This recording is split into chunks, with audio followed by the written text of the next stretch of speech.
Welcome to the Privacy Report, the place where we analyze the cutting edge of digital security. Today, we're trying to figure out the single most powerful step you can take right now. We are moving past the conventional wisdom past passwords, even past shared secret two-factor authentication, to get to truly phishing-proof defenses. Yeah. If you are looking for the single fastest and, I think, most powerful upgrade you could make to your digital life, this conversation is for you. It is absolutely crucial right now. I mean, for too long, we've relied on systems that were just, better than nothing. Like SMS codes. Exactly. Yeah. SMS codes or even those time-based app codes.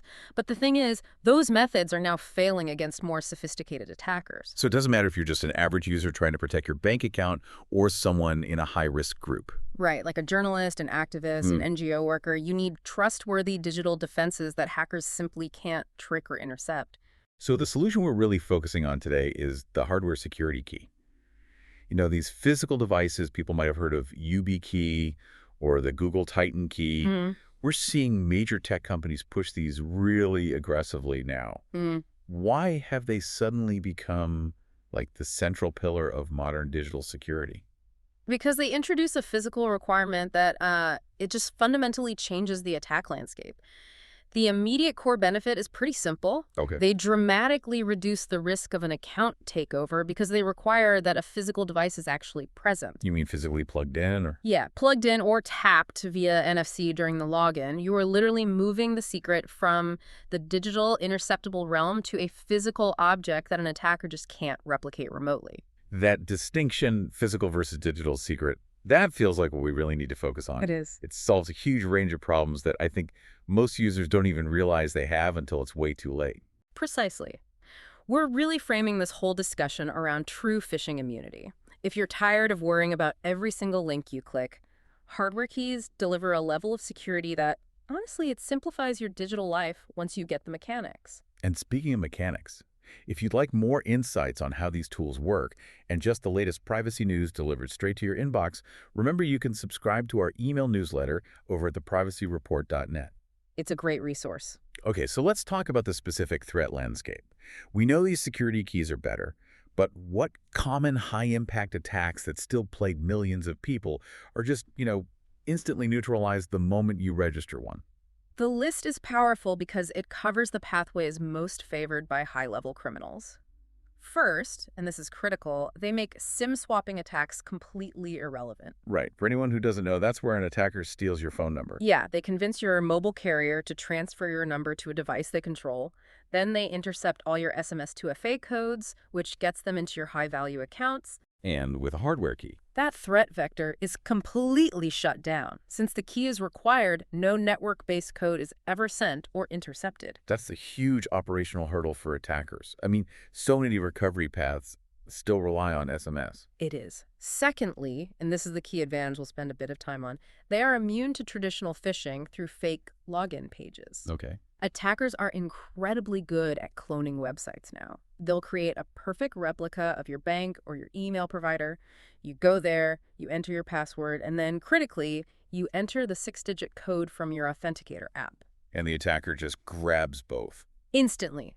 They capture both and use them on the real site before the code expires. Hardware keys prevent this whole exchange entirely. So even if my password ends up in one of those, massive database leaks, or if hackers try to use old information against me, It doesn't matter. the key still acts as the ultimate gatekeeper. Absolutely. Even if your password is leaked, it's useless without that physical key being present. This is why you see platforms like Google, Microsoft, GitHub, all standardizing on these. They're recommending them for anyone with a high-risk account. Yeah, or just a high-value account. They shut down not just phishing, but all these credential-stealing techniques that try to capture your details mid-session. Let's really nail down the critical distinction here. Yeah. The difference between an authenticator app and a hardware key. I think we all know app-based 2FA, like Authy or Google Authenticator.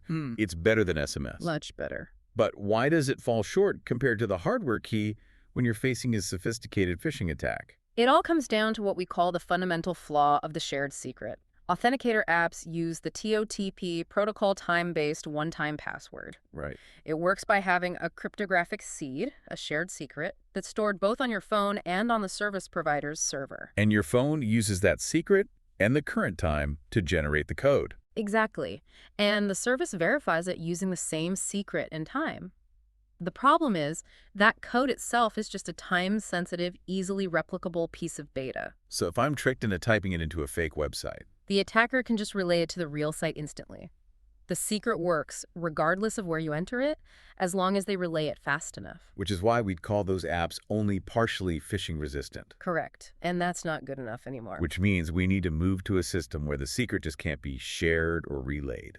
And that brings us to the cryptographic core of the hardware key solution. Right. Hardware keys use a completely different framework. It's built on modern standards called FIDO2 and WebAuthn, and it all relies on public key cryptography. Now, public key cryptography sounds pretty dense. Let's try to make it intuitive.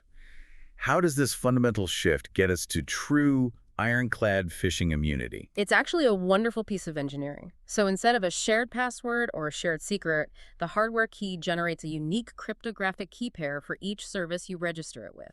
A unique one for, say, my Twitter account and another for my cloud storage. A totally unique pair for each. And this key pair has two parts: a public key and a private key. Okay, so where do they live? This is the bedrock of the entire security model. The private key never leaves the physical device. It is locked inside the chip of that key. It can't be exported or copied. Never.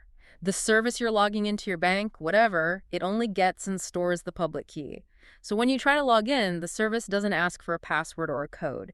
Instead, it sends a unique, randomly generated cryptographic challenge to your physical key. It's like a specialized lock, then, that only that one key can interact with. Precisely. The private key inside the hardware signs that response, which proves the key's identity to the service.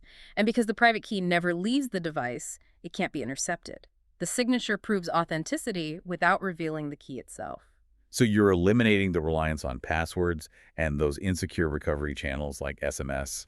Here is where it gets really interesting for me, and this is the core difference maker. The concept of domain binding. This is the aha moment. This is what shuts down, almost all phishing attempts. Domain binding means the key is cryptographically bound to the legitimate domain, the exact URL of the service. So if my bank's real website is secure-bank.com, the key is only registered to respond to that specific verified address. Exactly that. The key will only respond to that cryptographic challenge if it actually originates from the correct verified domain. So if an attacker sends you a link to, secure-bank-report.net, Something that looks identical to the real site. and tries to challenge your key, the key just checks the URL, realizes the domain doesn't match its registration, and it refuses to sign the response. The attacker gets nothing. So wait, even if the user is completely tricked, clicks the fake link, even plugs the key into their computer, the hardware protects them automatically because it refuses to interact with the wrong website. It protects them by default. Traditional authenticator apps, they have no way of performing that URL check. They can't. They can't. The app just operates on time and the shared secret. It trusts the user to verify the URL. The hardware key validates the environment itself. So that's the bottom line. Hardware keys. Fully phishing resistant because they're domain bound. Authenticator apps, partially resistant, not domain bound. That's the perfect summary. This technology is also leading us towards something much broader than just two-factor. This FIDO2 WebAuthn standard is enabling the future of security, which is passwordless login. Absolutely. When a platform fully supports this standard, you can get rid of passwords entirely. You can log in with only the hardware key and a local gesture. A simple touch of the key, maybe a PIN that you enter on your device. You're not storing or remembering or reusing passwords anymore. Which eliminates the risks from credential stuffing and password leaks altogether. And we're already seeing Apple, Google, Microsoft making these huge commitments to expand WebAuthn support across their entire operating systems and browsers. This isn't a niche tool anymore. Not at all. This is the direction the whole industry is moving. It signals a long-term retirement for the password as we know it. This is all great in theory, but we need to bring it down to implementation. If someone listening wants to upgrade today, what are the reliable product choices? What factors do they need to consider? Okay, so when you shop, the main thing is to confirm the key supports FIDO2 and WebAuthn. The YubiKey 5 series is kind of the gold standard for versatility. It supports FIDO2, but also older protocols, which gives you maximum compatibility. Okay. The Google Titan security key is another really strong choice, especially if you value a focus on hardware and supply chain auditing. What does that mean? supply chain on it. It means Google ensures the chip and firmware haven't been tampered with before they reach you.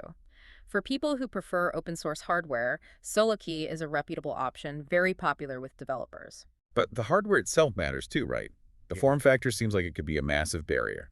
I might have a desktop with USB-A, a new laptop with USB-C, and a phone that only supports NFC. You have to consider that carefully.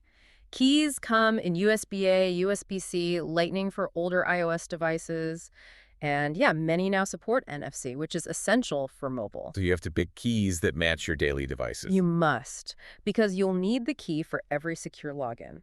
If you use a mix of devices, you might need a USB-C key for your laptop and then an NFC-enabled one for your phone, which could mean considering multiple form factors. That sounds like I might need to buy 3 keys just to cover all my gadgets. Isn't that an expensive barrier for the average person, even if the security is superior? It absolutely can be an initial investment. That's why we suggest starting with the accounts that matter most, your primary email, banking, cloud storage, and then expanding. But you have to think about the cost of not doing this. The cost of an account takeover. It's almost always orders of magnitude higher. Think of the cost as a form of insurance against digital disaster. That's a fair point.